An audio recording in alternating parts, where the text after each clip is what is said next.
This is an absolute national scandal that affects thousands upon thousands of normal working class people. When Katie Kendricks bought this new house in Ellesmere Port in 2014, she was not allowed to buy the land the house is built on. She was told she could buy the freehold from Bellway, who built the house, after 2 years, only to find Bellway had sold it to a private company who then trebled the asking price. The price to purchase my freehold went from between £2,000 and £4,000 up to £13,000. But it wasn't just about that. I realised what I now call the X factor. They've sold that on, which is the permission fees. So permission to build an extension or make household improvements has dramatically increased from the £300 permission fee to build a conservatory to £2,600.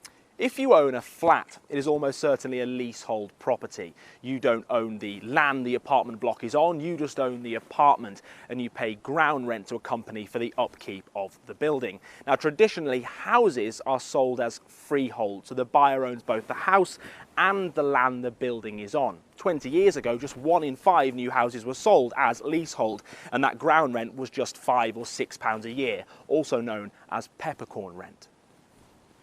But today the culture has changed. Almost half of all new builds built, like Katie's, are sold as leasehold, and the ground rent is hundreds of pounds a year. The ground rent on Lisa Chappell's house that she bought in Liverpool 7 years ago is £250, but she's recently learned that that will double every decade for the next 50 years.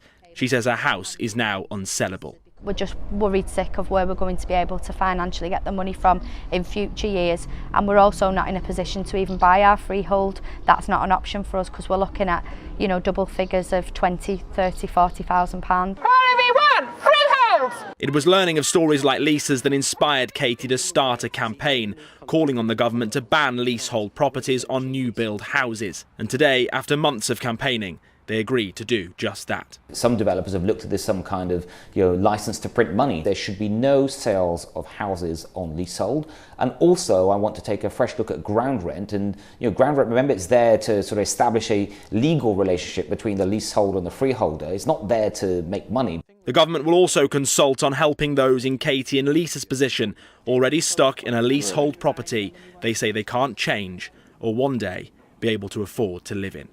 Daniel Hewitt, ITV News.